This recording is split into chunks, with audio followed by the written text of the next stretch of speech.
আসসালামু আলাইকুম, স্বাগতম নিউজ দর্পণ সংবাদে। আমি মোহাম্মদ জাকারিয়া আজকের সব আন্তর্জাতিক খবর নিয়ে হাজির হয়েছি। শুরুতেই জানিয়ে দিব সংবাদ শিরোনাম, তারপর বিস্তারিত।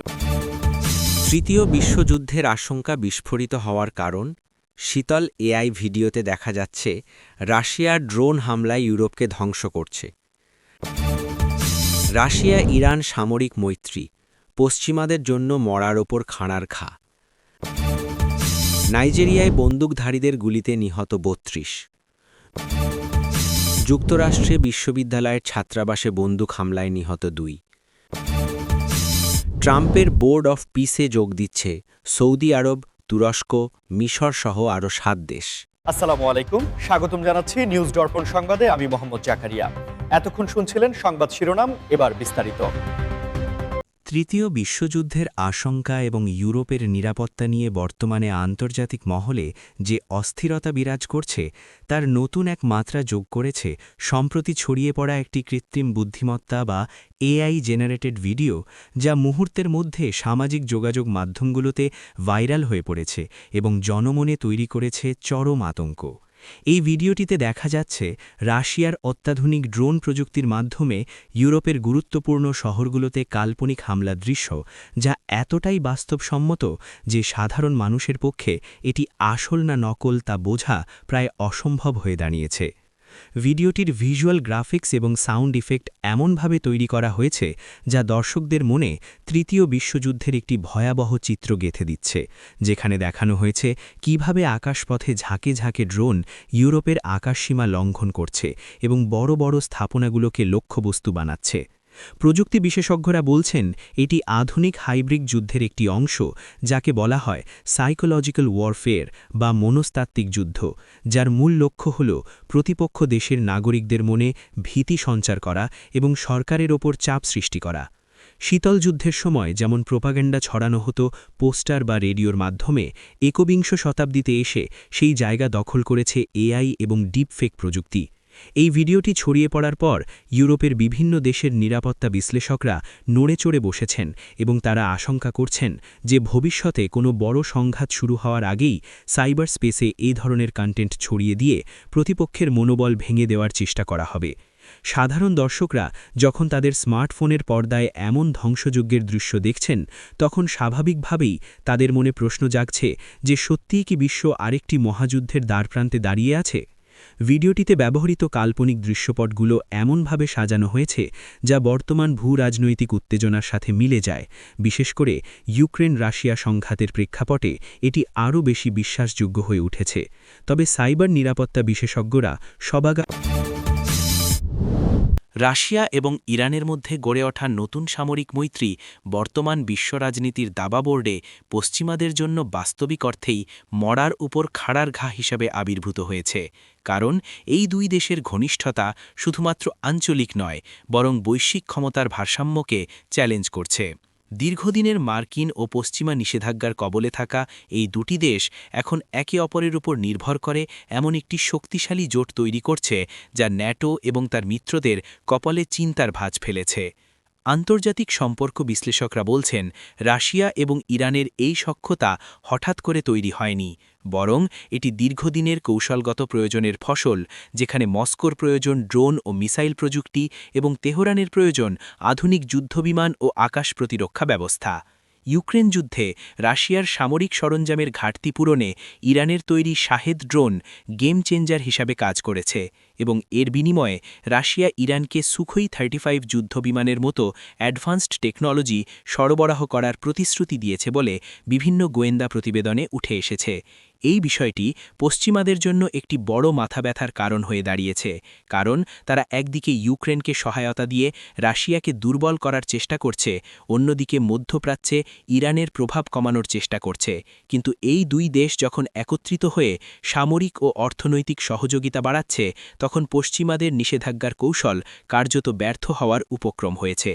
এছাড়া উত্তর দক্ষিণ করিডর ব্যবহার করে রাশিয়া ও ইরান যেভাবে বাণিজ্যিক রুট তৈরি করছে, তা তাদের অর্থনীতিকে সচল রাখতে সহায়তা করছে এবং ডলারের ওপর নির্ভরতা কমিয়ে আনছে। এই জোটের ফলে মধ্যপ্রাচ্যে ইসরায়েল এবং সৌদি আরবের মতো মার্কিন মিত্রদের নিরাপত্তাও নতুন ঝুঁকির মুখে পড়েছে। কারণ ইরানের হাতে রাশিয়ার আধুনিক প্রযুক্তি পৌঁছালে তা আঞ্চলিক ক্ষমতার ভারসাম্য বদলে দিতে পারে। অন্যদিকে রাশিয়া এখন আর একা নয়, বরং তার পাশে এমন একটি মিত্র দাঁড়িয়েছে যার আছে দীর্ঘদিনের ছায়াযুদ্ধ বা প্রক্সি ওয়ার পরিচালনার অভিজ্ঞতা। নাইজেরিয়ার উত্তরাঞ্চলে নিরাপত্তার চরম অবনতি এবং সাধারণ মানুষের জীবনের অনিশ্চয়তা আবারও বিশ্ব বিবেকের সামনে প্রশ্ন হয়ে দাঁড়িয়েছে, যেখানে সম্প্রতি বন্দুকধারীদের নির্মম হামলায় অন্তত ৩২ জন সাধারণ নাগরিকের প্রাণহানির ঘটনা ঘটেছে। এই ঘটনাটি নাইজেরিয়ার প্রত্যন্ত গ্রামগুলোর অসহায়ত্বের চিত্র ফুটিয়ে তুলেছে, যেখানে সশস্ত্র ডাকাত দল বা স্থানীয় ভাষায় যাদের ব্যান্ডিট বলা হয়, তারা মোটরবাইকে করে এসে গ্রামের পর গ্রাম তছনছ করে দিচ্ছে। প্রত্যক্ষদর্শীদের মতে, হামলাকারীরা যখন গ্রামে প্রবেশ করে তখন তাদের হাতে ছিল স্বয়ংক্রিয় অস্ত্র এবং তারা নির্বিচারে গুলি চালাতে থাকে, যার ফলে নারী ও শিশুসহ বহু মানুষ হতাহত হন এবং অনেকে ভয়ে বাড়িঘর ছেড়ে জঙ্গলে আশ্রয় নিতে বাধ্য হন। নাইজেরিয়ার এই অঞ্চলটি দীর্ঘদিন ধরে পশুপালক ও কৃষকদের মধ্যে জমি ও পানির অধিকার নিয়ে দ্বন্দ্বে লিপ্ত ছিল, কিন্তু সাম্প্রতিক বছরগুলোতে এটি সংঘবদ্ধ অপরাধী চক্রের অভয়ারণ্যে পরিণত হয়েছে, যারা মুক্তিপণের জন্য অপহরণ এবং লুটতরাজকে পেশা হিসেবে বেছে নিয়েছে। স্থানীয় প্রশাসন এবং নিরাপত্তা বাহিনী বারবার অভিযান চালানোর কথা বললেও ভৌগোলিক জটিলতা এবং পর্যাপ্ত জনবলের অভাবে এই সন্ত্রাসীদের নির্মূল করা সম্ভব হচ্ছে না, ফলে সাধারণ মানুষ প্রতিনিয়ত আতঙ্কের মধ্যে দিন কাটাচ্ছেন। এই ৩২ জন মানুষের মৃত্যু শুধুমাত্র একটি সংখ্যা নয়, এটি ৩২টি পরিবারের স্বপ্ন ভেঙে যাওয়ার গল্প, এবং এই ঘটনার পর স্থানীয়রা সরকারের কাছে তাদের জানমালের নিরাপত্তা নিশ্চিত করার জন্য জোর দাবি জানিয়েছেন। আন্তর্জাতিক মানবাধিকার সংস্থাগুলো নাইজেরিয়া সরকারের প্রতি আহ্বান জানিয়েছে যেন তারা দ্রুত এই হত্যাকাণ্ডের তদন্ত করে দোষীদের আইনের আওতায় নিয়ে আসে এবং ক্ষতিগ্রস্ত পরিবারগুলোকে সহায়তা প্রদান করে। কিন্তু বাস্তব চিত্র হল, প্রত্যন্ত অঞ্চলগুলোতে আইনের শাসনের অভাব এবং দারিদ্র্যের কারণে অপরাধীরা সহজেই পার পেয়ে যাচ্ছে। নাইজেরিয়ার নিরাপত্তা সংকট এখন আর কেবল তাদের অভ্যন্তরীণ বিষয় নয়, বরং এটি পুরো পশ্চিম আফ্রিকার স্থিতিশীলতার জন্য হুমকি হয়ে দাঁড়িয়েছে। যুক্তরাষ্ট্রের একটি বিশ্ববিদ্যালয়ে ছাত্রাবাসে ঘটে যাওয়া বন্দুক হামলায় ২ জন নিহত হওয়ার ঘটনা আবারও দেশটির শিক্ষাঙ্গনে নিরাপত্তা এবং আগ্নেয়াস্ত্র নিয়ন্ত্রণ আইনের বিষয়টিকে আলোচনার কেন্দ্রবিন্দুতে নিয়ে এসেছে। ক্যাম্পাসের মতো একটি নিরাপদ জায়গায়, যেখানে ছাত্রছাত্রীরা তাদের ভবিষ্যৎ গড়ার স্বপ্ন নিয়ে আসে, সেখানে এমন সহিংস ঘটনা শুধুমাত্র নিহতদের পরিবারকেই নয়, বরং পুরো ছাত্র সমাজকে মানসিকভাবে বিপর্যস্ত করে তুলেছে। ঘটনার দিন স্বাভাবিকভাবেই ক্লাস এবং অন্যান্য কার্যক্রম চলছিল, কিন্তু হঠাৎ গুলির শব্দে পুরো ক্যাম্পাস জুড়ে আতঙ্ক ছড়িয়ে পড়ে এবং কর্তৃপক্ষ তাৎক্ষণিকভাবে লকডাউন ঘোষণা করে শিক্ষার্থীদের নিরাপদ স্থানে আশ্রয় নেওয়ার নির্দেশ দেয়। পুলিশ এবং সোয়াট টিম দ্রুত ঘটনাস্থলে পৌঁছে পরিস্থিতি নিয়ন্ত্রণে আনে, কিন্তু ততক্ষণে ২টি তাজা প্রাণ ঝরে গেছে, যা কোনোভাবেই মেনে নেওয়া যায় না। এই ঘটনার পর ক্যাম্পাসে শোকের ছায়া নেমে এসেছে এবং শিক্ষার্থীরা তাদের নিরাপত্তা নিয়ে গভীর উদ্বেগ প্রকাশ করেছেন। যুক্তরাষ্ট্রের স্কুল, কলেজ বা বিশ্ববিদ্যালয়ে বন্দুক হামলা বা ম্যাস শুটিং একটি নিয়মিত সমস্যায় পরিণত হয়েছে এবং প্রতিবার এমন ঘটনার পর আগ্নেয়াস্ত্র নিয়ন্ত্রণের দাবি উঠলেও রাজনৈতিক মতবিরোধের কারণে কোনো স্থায়ী সমাধান আসছে না।